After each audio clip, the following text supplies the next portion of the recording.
Chapter 24.4 From Isolation to War. During the 1930s, the United States turned away from international affairs to focus on the problems here in the States, mostly brought by the Great Depression. Germany, Italy, and Japan grew into strong empires and threatened the world with their armies. The United States still had strong memories of World War I and did not want any part of that. Americans did not want to get involved into another conflict and be fighting in a war. Franklin Delano Roosevelt felt the same way. The United States was to remain neutral yet again. Congress prevented international involvement by passing laws known as the Neutrality Acts. The laws were: 1. They banned the U.S. from providing weapons to nations at war. 2. They banned loans to these nations.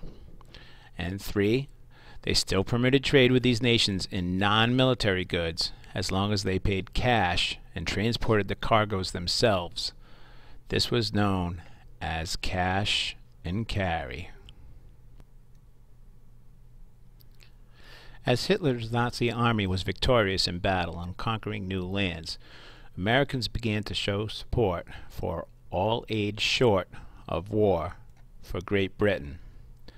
The U.S. traded warships, weapons, and other war-related items.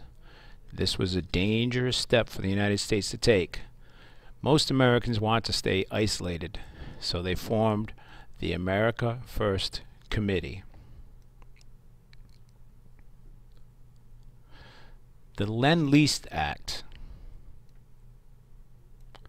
The British were facing a financial crisis. The country was nearly bankrupt. FDR proposed providing war supplies to Britain without any payment in return.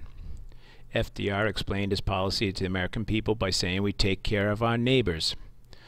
The example he gave was if your neighbor's house was on fire, you'd let them use your garden hose to put it out. You wouldn't sell it to them, you'd let them borrow it. So the Lend-Lease Act was approved by Congress, and the President gave aid to any countries he believed needed defense against the Axis powers. The United States loaned away over $49 billion worth of aid to defend countries. Most of the U.S. attention was towards Nazi Germany, but in the West, Japan was building an empire also. FDR imposed trade restrictions upon Japan. FDR wanted to stop further expansion of the Japanese empire.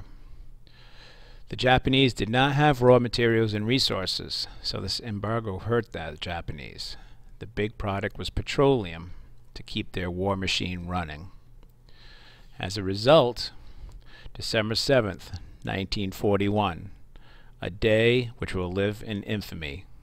Words of Franklin Delano Roosevelt, it was the day, the attack on Pearl Harbor.